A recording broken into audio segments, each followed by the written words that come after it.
No creo que tengo que explicarles quién es el doctor Francisco Gil White. Busquen en Google y les va a salir toda una biografía muy amplia. Algunas cosas que quiero advertir al público. Este va a ser un video muy diferente a lo que ustedes están acostumbrados. Ustedes están acostumbrados a escuchar cosas de actualidad y esto. Yo me quiero ir un poco más al lado más personal, a lo que poco se habla en cámara, y es sobre tu forma personal de conectarte con, digamos, lo trascendente, lo que es Hashem o judaísmo. Y algo que ustedes saben, esta página está enfocada en Bnei Noach, que es Noahidas, pero antes de adentrarme en ese tema, quisiera preguntarte por qué el judaísmo consideras que es importante. Es decir, hay un rol en la historia del judaísmo que implica el judaísmo para el mundo y por qué eres conocido como un gran defensor de esta idea.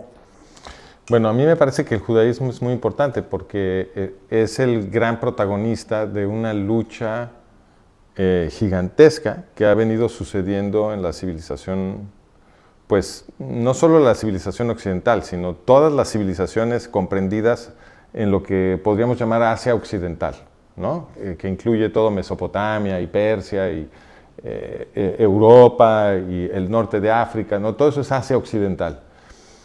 Y en toda esa zona, en toda esa mancha geográfica, durante 4.300 años, ha habido una lucha que es como de Tolkien, como del Señor de los Anillos, con las fuerzas del bien de un lado y las fuerzas del mal del otro. Y son identificables estas fuerzas a lo largo de 4.300 años, es decir, se va heredando una tradición de ambos lados. Sobre todo del lado del bien, la tradición es ininterrumpida, es muy, muy vieja. Y lo que yo llamo el lado del bien es lo que también he bautizado como semitismo.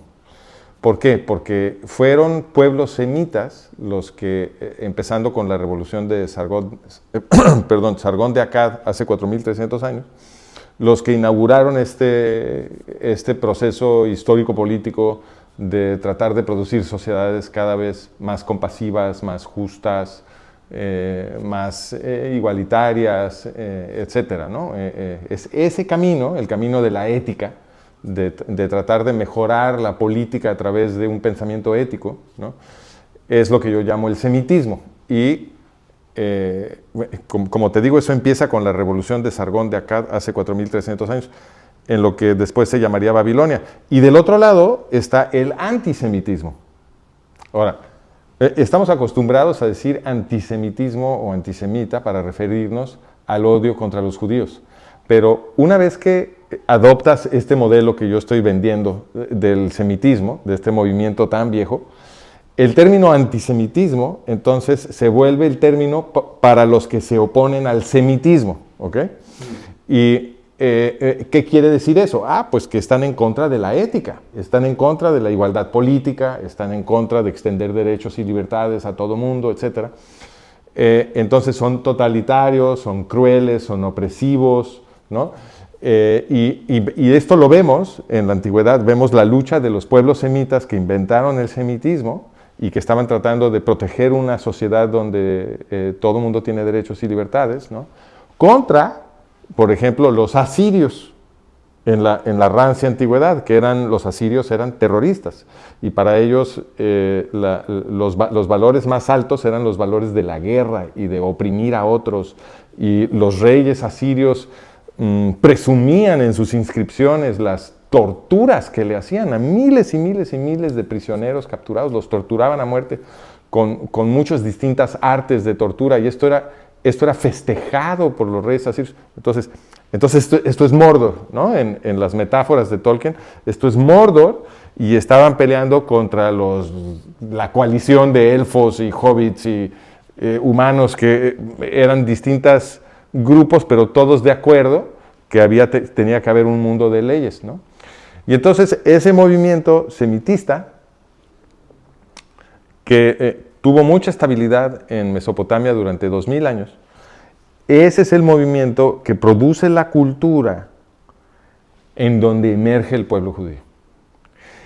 El pueblo judío es el producto más exquisito y sofisticado de esa tradición semitista de Mesopotamia, y es justamente el pueblo judío el que trae los valores del semitismo, los valores de mejorar la cultura política de los seres humanos a través de la aplicación de la ética, ¿no?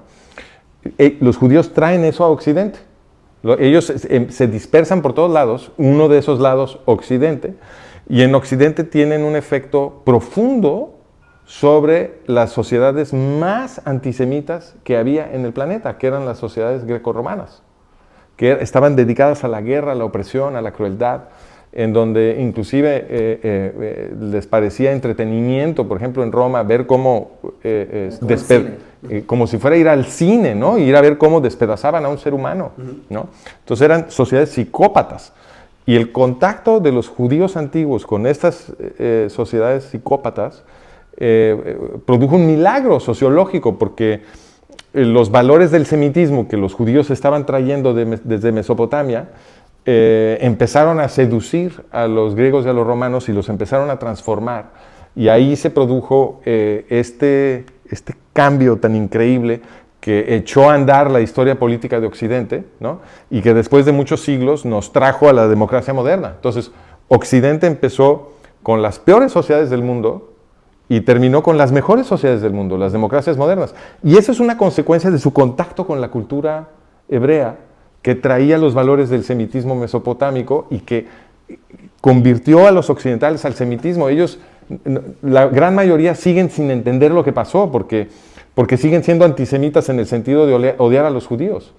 Pero desde el punto de vista de cuál es su cultura política, son semitistas. Son semitistas y eso se lo heredaron de los judíos. Pero quisiera dar una objeción.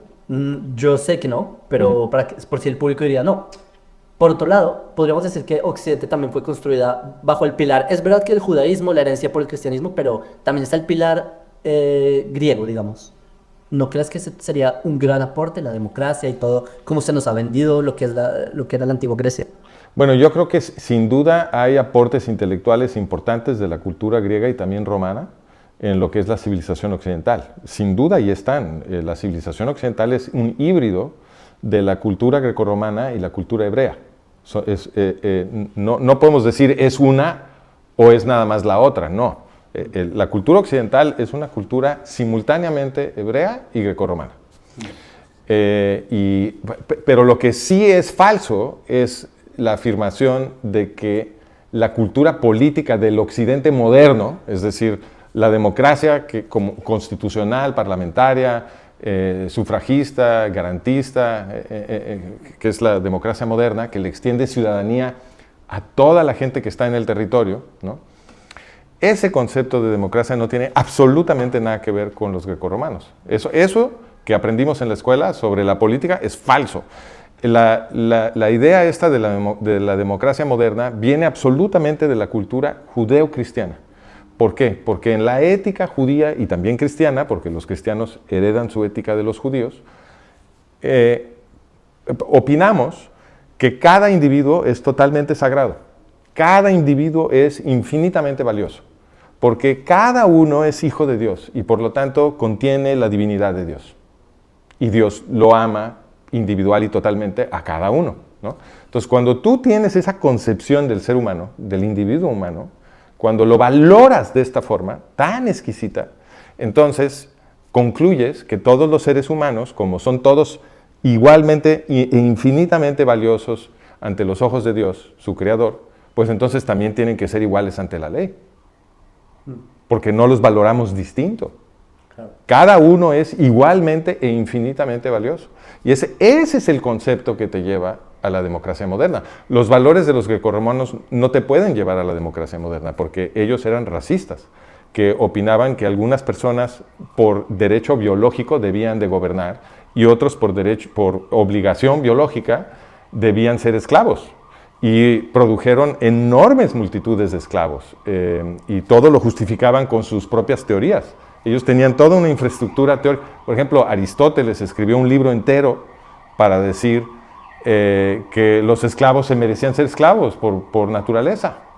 Y esta es la gran mente de Grecia, Aristóteles, ¿no? Entonces, no, de ahí no viene la democracia moderna. La democracia moderna viene del principio judeocristiano de que cada uno de nosotros es infinitamente valioso. Listo. Pero, otra objeción. Listo. Decimos la herencia judeocristiana. ¿por qué no entonces detenerse en el filtro cristiano digamos, a ver, yo quiero también tomar... ¿Por qué no mejor ser cristianos? Es la pregunta. Por ejemplo, aunque me gustaría antes que nada jalar de acá un hilo, que efectivamente en el judaísmo los que conocen, nosotros decimos que está el pacto del Sinai, pero es que hay un pacto para la humanidad, que es previo al Sinai, que es el pacto con Noé y sus hijos. Y eso, hijos de Noé es noajidas. Pero quizás hablaremos de eso después. Bueno, pero entonces, no sé, hay distintas audiencias. Entonces yo creo que lo mejor es primero contar la historia de Noé, para que se pueda entender a lo que te refieres con el primer pacto, que es para toda la humanidad. Si la quieres presentar tú desde tu óptica. Bueno, la historia muy básicamente resumida es que el proyecto de Dios para la humanidad, que es hacer florecer la ética, ¿no? El amor al prójimo, no se estaba cumpliendo. Entonces Dios estaba muy decepcionado con el progreso de la sociología humana. Había obviamente demasiada violencia, iniquidad, aberración sexual, etcétera. Todo lo que ofende a Dios estaba sucediendo. Y entonces Dios toma la decisión de game over, para hacerle game over a la simulación, ¿no? Vamos a abortar, vamos a resetear y vamos a volver, justamente volver a empezar, ¿no? Vamos a hacer un nuevo intento. Pero le parece que sí puede rescatar un pedacito de ese primer intento, que es la familia de Noé. Y entonces le avisa a Noé, le dice, pues, prepara una embarcación porque voy a inundar todo.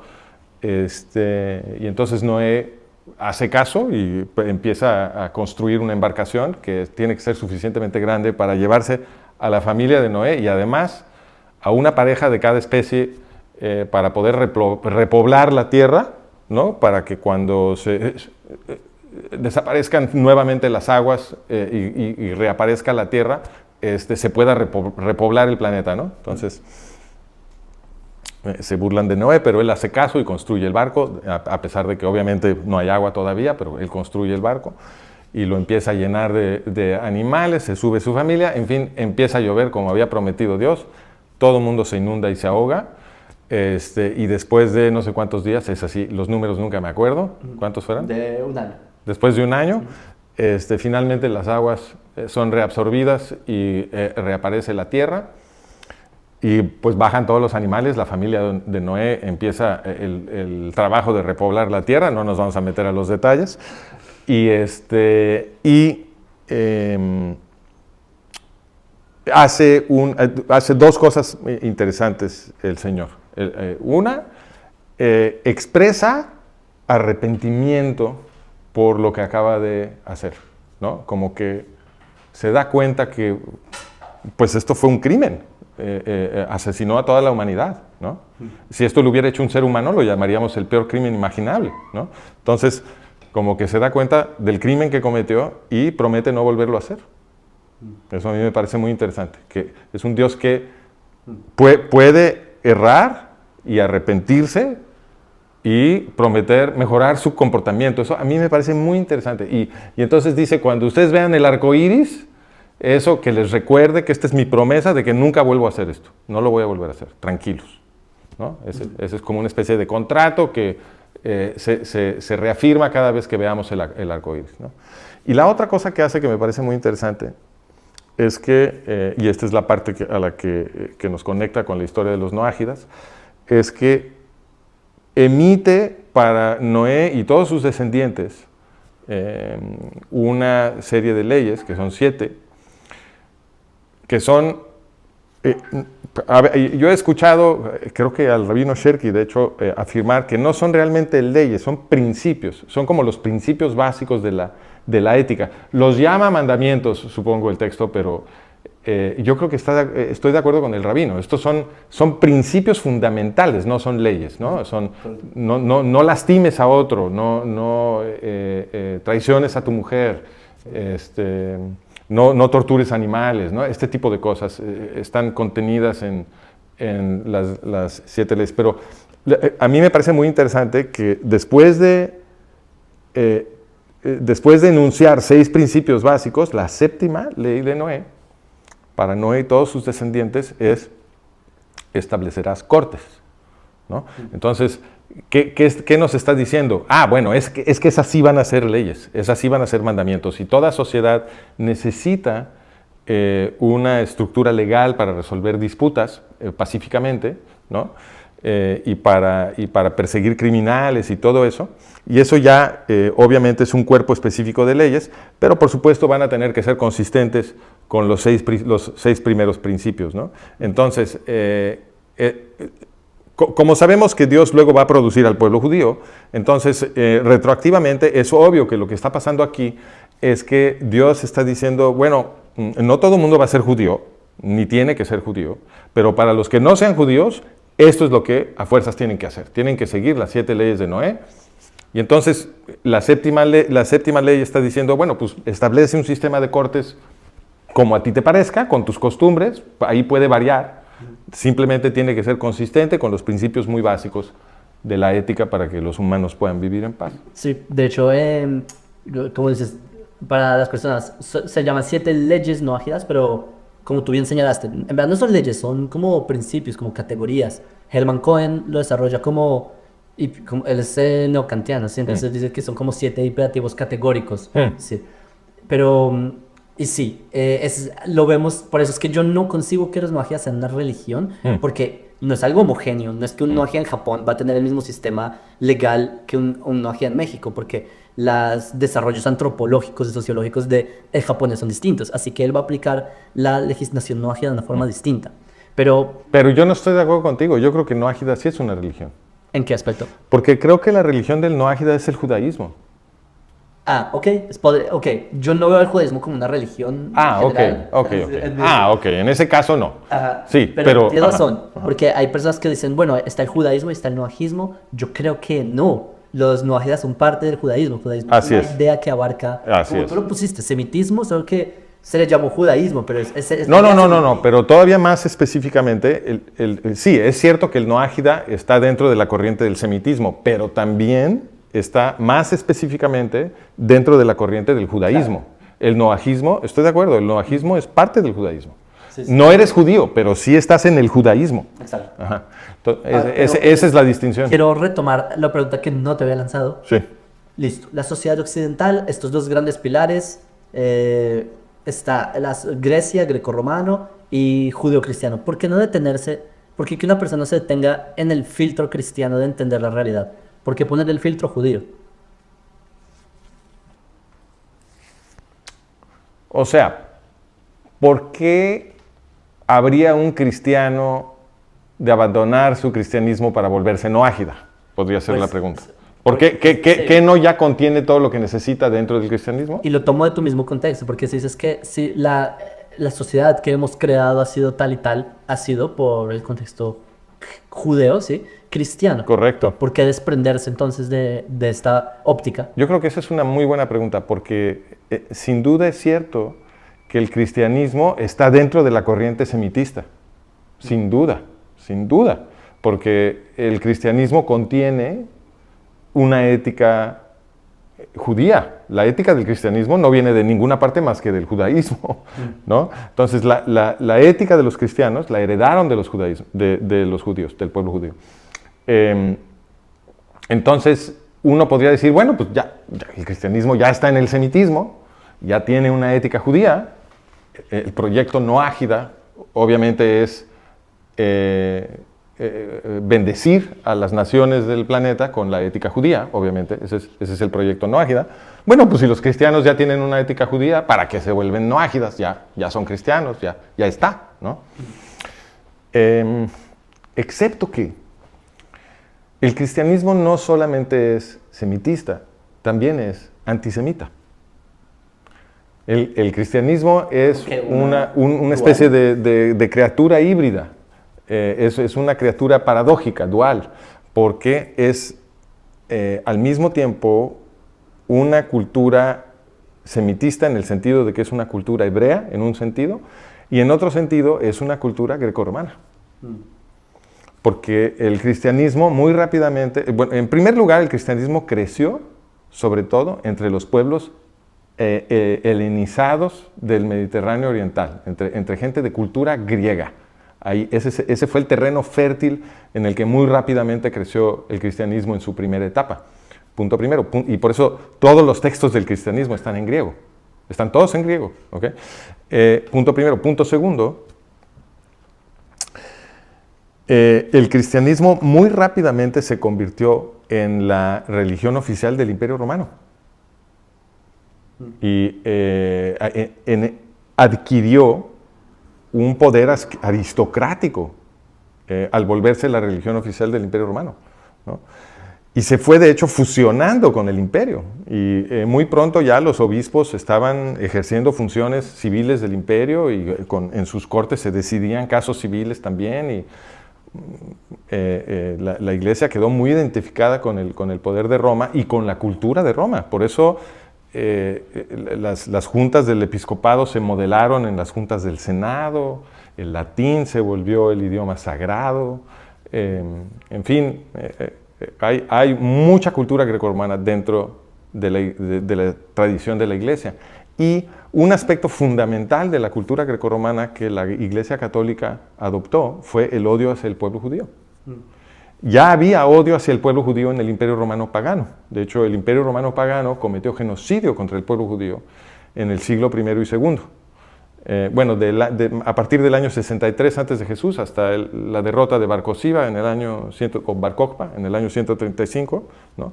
Esos 200 años el Imperio Romano estuvo matando judíos y había un intento, había una organización, un ataque deliberado genocida. De hecho, los historiadores de ese genocidio estiman que en términos proporcionales los romanos mataron más judíos que Hitler, en términos proporcionales. O sea, como porcentaje de la población. Sí. O sea, esto fue una super matanza. Fue increíble lo que hicieron. Gigantesco. Y ese odio que le tenía el Imperio Romano al pueblo judío se lo hereda a su religión oficial, que es la Iglesia, ¿no? Que de cualquier manera tiene, pues, está, digamos, ¿cómo lo podríamos decir? Está como tejido, como entrelazado y fundamentado en su propia teología, el odio al judío. Porque lo que afirma la historia central del cristianismo es que los judíos mataron a Dios. Esa es la teología de Pablo. Y entonces, pues esto se vuelve muy difícil querer a alguien que mató a tu Dios, ¿no? Entonces, cuando tú tienes esa historia en la cabeza, fomentarte un odio a los judíos no resulta demasiado difícil. Tú ya piensas que mataron a Dios, lo cual es un crimen casi inconcebible, como satánico, ¿no? Requiere no solamente mucha maldad, sino mucho poder. Entonces se combina como el susto de lo malvado que supuestamente es el judío, pero también lo poderoso. Pudieron matar a Dios, ¿no? Entonces se junta el odio con la fobia para un como superodio. Y eso pues siempre ha sido parte de la experiencia doctrinal y propagandística también, además de política de la Iglesia Católica. La Iglesia Católica durante siglos organizó enormes persecuciones, matanzas, conversiones forzadas, expulsiones de judíos,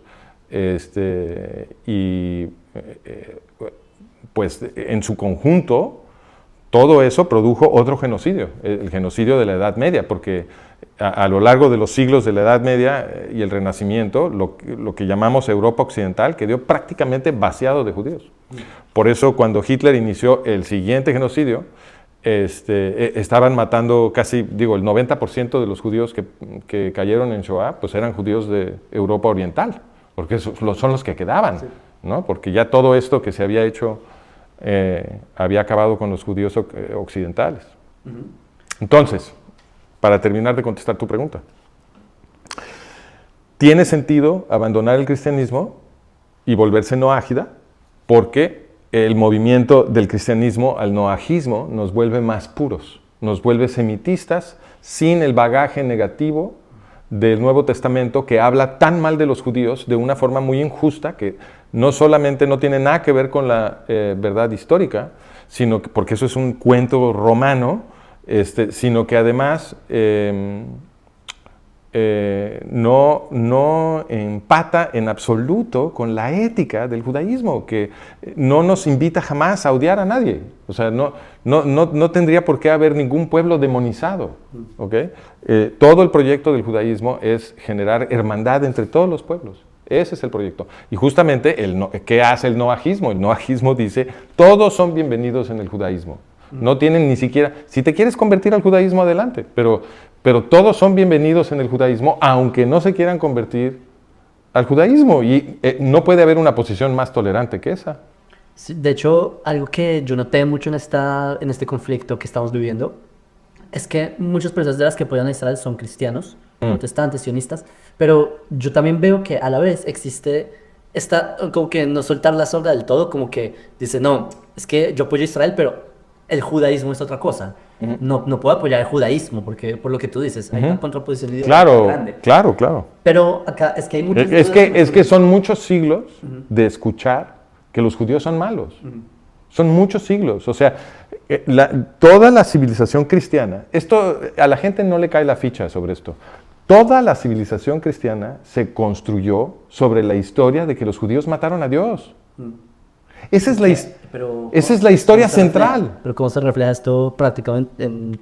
¿Cómo? Si tú construyes una civilización entera alrededor de la idea de que los judíos mataron a Dios, en esa civilización va a haber una y otra vez matanzas antijudías. Claro. Sí. Por supuesto. Y va a resultar muy difícil en esa civilización limpiar por completo la sospecha que sienten los cristianos de los judíos. Es muy difícil limpiar eso por completo porque son muchos siglos de estar escuchando. Y en los libros sagrados se habla muy mal de los judíos. Los textos del Nuevo Testamento son muy duros con los judíos. Afirman que los judíos fueron responsables de la ejecución de Jesús. ¡Qué barbaridad! Fíjate nada más el absurdo.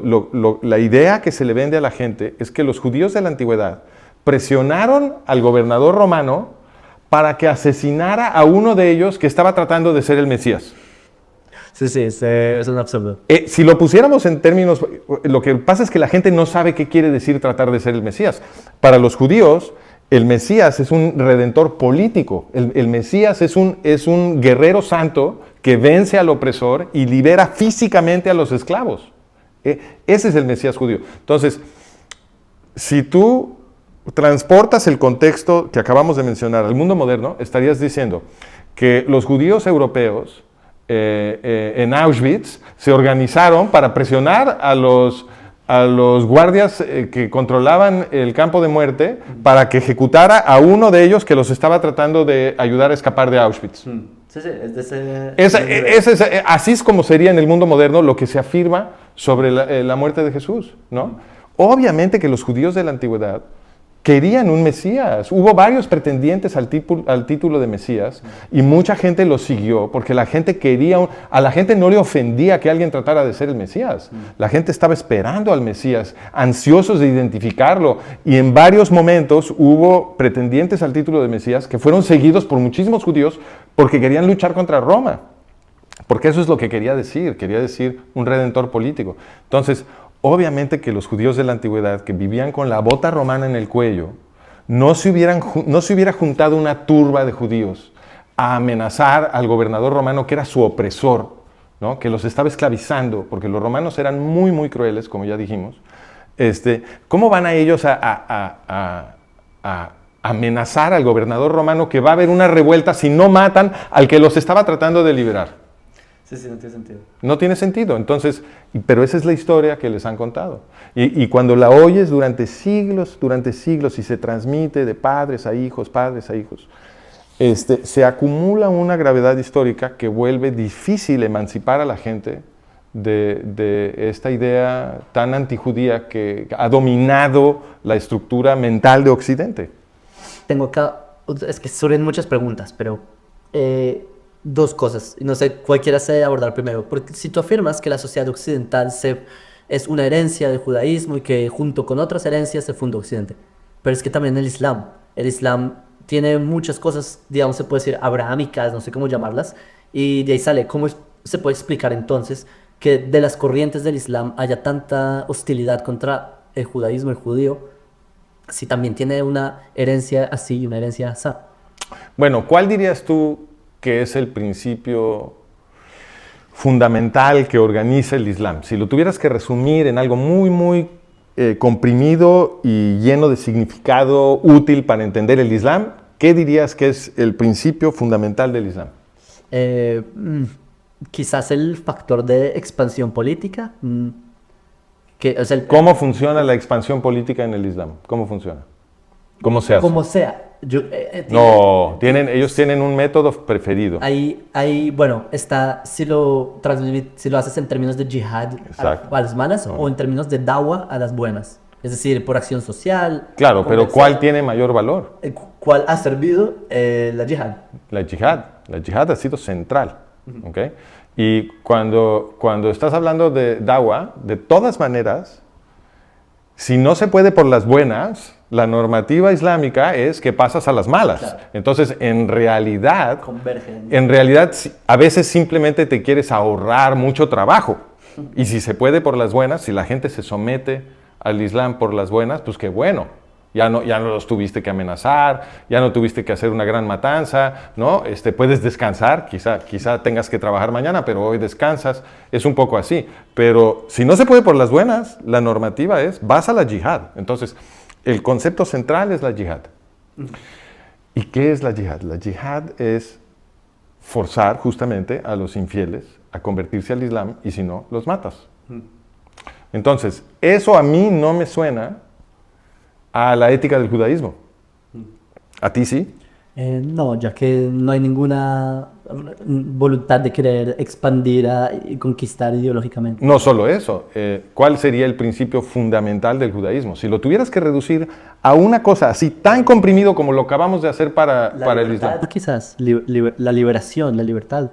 ¿Cuál sería el mandamiento que lo resume todo? Hashem, el monoteísmo, ¿hacia dónde te diriges? Bueno, hacia donde me dirijo es hacia la respuesta que dio a esa pregunta el rabino Hillel el Viejo.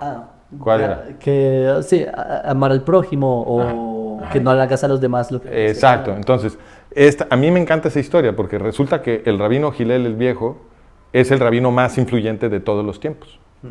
Porque él es el origen de la jurisprudencia judía. ¿Okay? La Mishnah empieza con Hillel. Entonces, Hillel es el rabino más influyente de todos los tiempos. Todo el judaísmo rabínico es una consecuencia de Hillel. Y cuando le preguntaron a Hillel cuál es el principio que resume todo el pensamiento legal, ético y político judío, él contestó, Levítico 19:18.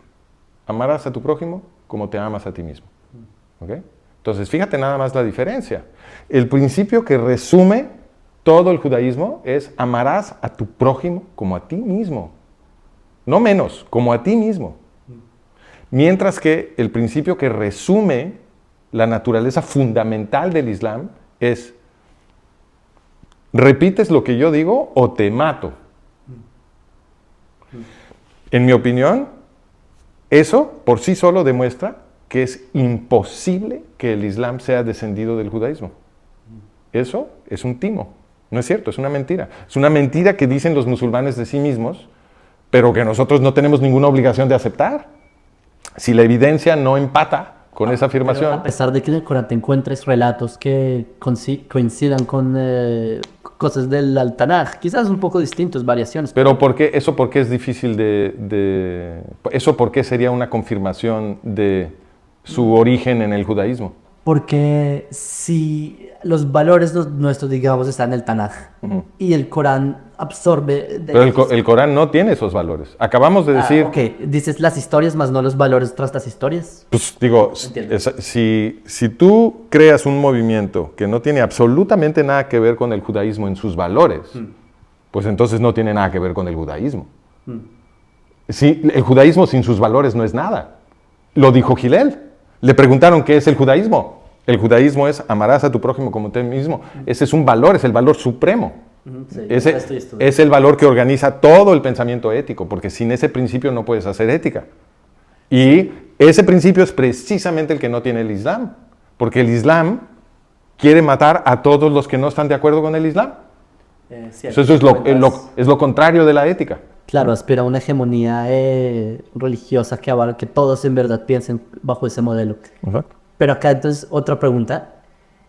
El ateísmo, digamos, o no quiero decir el ateísmo, sino la falta de ideología deja un vacío en la sociedad y empiezan a salir nuevas ideologías como el wokeismo.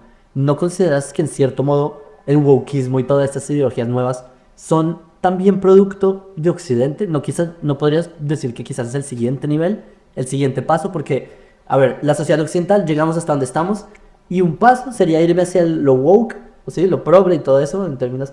Y otra elección sería irme a ser no ágida, porque una persona no elegiría ser woke. O sea, ¿cuál sería la gran diferencia, la gran variante acá? Creo que todas estas cosas se pueden medir con la vara que nos dio Hillel.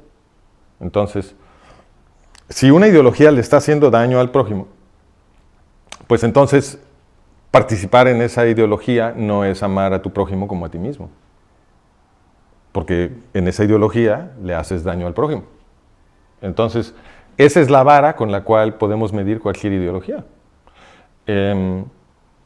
Si el woke está mejorando las condiciones del prójimo, pues entonces vale la pena considerarlo. Pero si el woke está dañando al prójimo, pues obviamente no es superior al judaísmo. Entonces, ¿por qué cambiarnos? Ya tenemos el judaísmo, ya tenemos el producto superior. Y yo lo que veo es que en el woke, por ejemplo, se afirma que si un niño de pronto dice soy niña, entonces hay que darle hormonas y hacerle cirugías y cambiarle, desfigurarlo para el resto de su vida y arruinar su potencial reproductivo. Y esto obviamente es un daño. Cualquier idiota debería de poder verlo en un segundo, ¿no? Pero el woke enloquece de tal forma a la gente que les cuesta trabajo, una vez que están operando dentro de las reglas gramáticas del pensamiento woke, les cuesta trabajo darse cuenta que están haciéndole daño a la gente, porque dentro de la ideología woke la identidad declarada es lo único que importa. Claro. ¿Ves? Sí, sí. Y entonces, pues esa no es ninguna identidad. O sea, Es no una carencia de... Claro. Sí. O sea, es trivializar tanto la identidad que se convierte como si fuera una ropa de vestir, es lo mismo que no tener una verdadera identidad. Ya la trivializaste tanto que ya no es nada, ¿no? Entonces, y eso es lo que han hecho con la identidad en el woke, y eso también le ha hecho daño a la gente. La gente está en una crisis de identidad precisamente porque la identidad ha sido trivializada de esta forma. Sí, yo creo, de hecho, justamente a los que no saben, el doctor estuvo con uno de los grandes pensadores en Israel hace poco, y justamente es de eso habla ese libro. Así es, Moshe Feiglin, que Moshe Feiglin es un gran filósofo de la identidad. Y el libro que acaba de publicar, que se publicó en hebreo, pero ya pronto sale también en inglés, y espero que también pronto en español, se llama justamente El hombre en busca de identidad. Exacto. El hombre en busca de identidad. Eso nos tocó a nosotros, esa generación. Ajá, y ahora que lo entrevisté, yo dije mal el título cuando lo traduje. Dije, El hombre en busca de significado. Y me dijo, no es exactamente el título, me dice, pero casi, porque está sin duda las palabras identidad y significado tienen una relación profunda, porque se vuelve mucho más difícil darle significado a tu vida cuando no tienes identidad. O sea, ese es un gran reto, ¿no? Claro. Pero cuando tienes una identidad bien formada y anclada, pues entonces el significado ya no es solamente posible, sino probable, que tu vida tenga un significado satisfactorio, ¿no? Entonces, me gustó haber cometido ese error, porque sí, esa es una reflexión valiosa. Me parece es deliberado. No, me equivoqué honestamente. No tú, es de su parte, similar a de Franklin, ¿no? Me imagino. Bueno, puede ser. Ahora, para ir concluyendo esto, bueno, conociste estuviste en televisión israelí y en todo, sí, pero conociste un personaje que a mí me pone muy alegre, que conociste a mi rabino, que es el rabino Uri Sherki, que sí, puedes contar de tu pues fue increíble platicar con el rabino Sherki, porque obviamente es un gran jajam. Si me permites, el rabino Uri Sherki es el fundador del Centro Noahía Mundial, es uno de los grandes rabinos, me parece, de esta generación. Es realmente una eminencia, un erudito, y otra vez Pues sí, efectivamente, tuve el gran honor de entrevistar al Jajam Sherki y estuvimos platicando justamente del movimiento Noájida. Y de hecho me gustaría platicarte una anécdota de esa entrevista porque ilustra la grandeza del rabino Sherki, pero a través de él la grandeza de la cultura del judaísmo. Porque el judaísmo es una cultura de pensamiento libre, de debate racional, de disputa cortésmente tolerada, ¿no? Podemos acalorarnos, pero nunca nos enemistamos, ¿no? Y todo se discute, no hay tabús, todo se puede platicar, ¿no? Esta es la cultura del judaísmo. Y me gustó cómo la encarnó el rabino Sherki en nuestra conversación, porque él me estaba explicando que los cristianos, porque yo le estaba preguntando cómo funcionan las reglas de la cultura no ágida. Le dije, porque pues, yo me considero no ágida, pero tampoco no sé toda la reglamentación o cómo se relacionan los rabinos con la cultura no ágida. Todo esto yo no lo sé. Entonces, él me estaba explicando que para volverse no ágida, un cristiano tiene que abandonar el cristianismo. Entonces, primero renuncias al cristianismo y luego ya puedes declararte no ágida. Y le dije, bueno, ¿y qué hace uno? Dice, pues tienes que profesar, ¿no? Que te conviertes en frente de 3 rabinos y hay como una especie de ceremonia. Le dije, bueno, pues a ver cuándo la agendamos para que yo haga mi profesión de noajismo. Y eso me va a encantar. Y me dice, pero los musulmanes no tienen que renunciar a su fe para profesar el noajismo. Y le dije, ¿qué? Y yo me quedé muy sorprendido. Claro. Le dije, ¿por qué no? Y me dijo, bueno, porque los musulmanes no son idólatras y los cristianos sí. Y yo entiendo a qué se refiere el rabino Sherki, porque dentro del cristianismo, quizá no dentro del protestantismo, porque ahí también ha habido mucha preocupación por no caer en idolatría, pero sin duda dentro del catolicismo, que yo creo que es a lo que se refería el rabino, habló sin demasiado cuidado, pero yo creo que estaba hablando del catolicismo, porque en el catolicismo ciertamente hay muchas prácticas que desde el punto de vista del judaísmo son definitivamente idólatras, ¿no?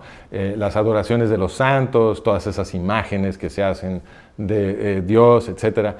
Todo eso para un judío son representaciones totalmente prohibidas por el primer mandamiento, ¿no?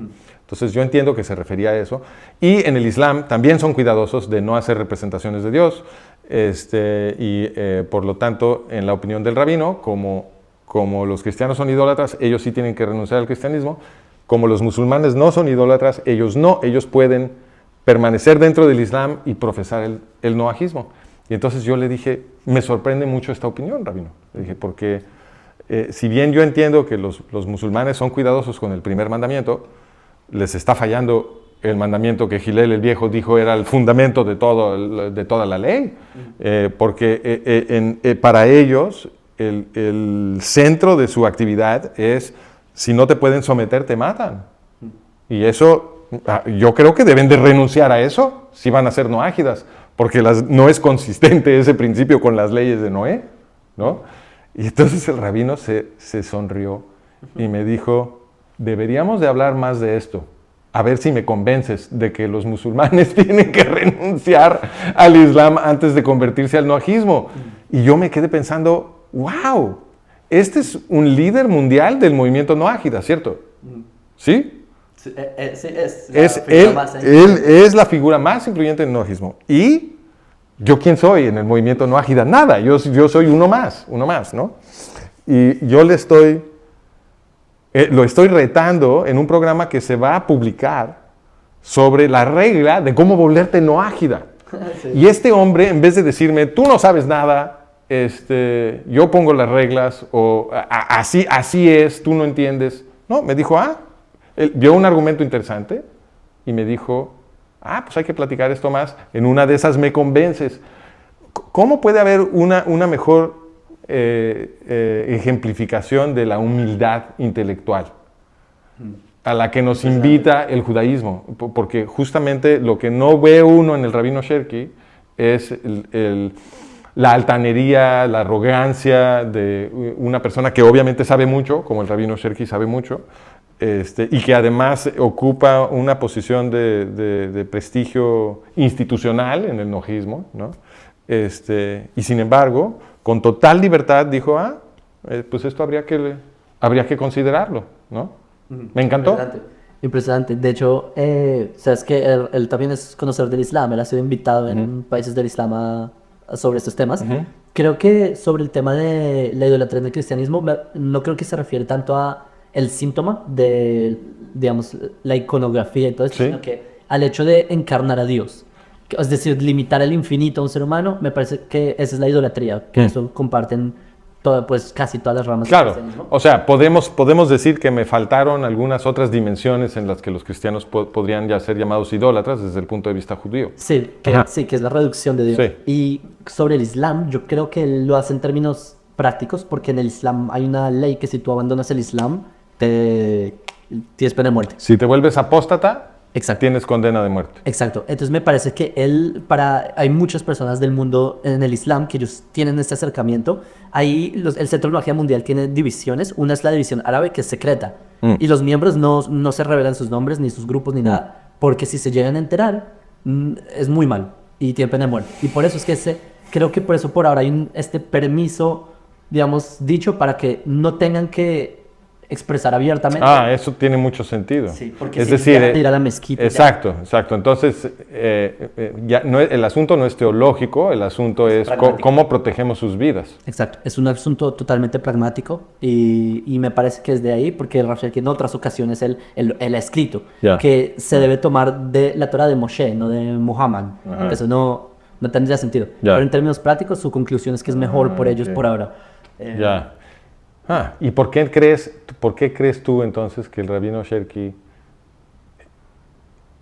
defendió la distinción en términos de idolatría?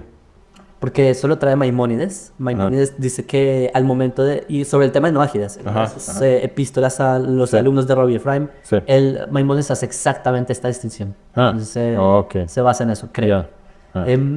Pero yo no creo que el Rambam hubiera pensado que un musulmán puede ser noágida sin renunciar a la meta de matar a los infieles. Tampoco creo que Maimónides cedía a esto. Claro, seguro. es imposible. Ya sabemos que no. O sea, a ver, Maimónides es un gran maestro de ética. Obviamente, él entiende, porque cualquiera lo entiende, que si no renunciaste a matar a los infieles, pues entonces no puede ser noágida. No, esto está claro. En la epístola a Yemen, el Maimónides critica duramente todo el mal que el Islam le ha hecho. Claro, a los judíos, por supuesto. Sí, él lo tiene más claro que nunca, él lo vive en carne propia, él fue expulsado de España. De hecho, dice, nadie nos ha hecho tanto daño como los musulmanes. Eso dice Maimónides. Exacto, tal cual, ajá. Bueno, gracias por haber Al estado. contrario. Gracias a todos y un saludo desde Israel.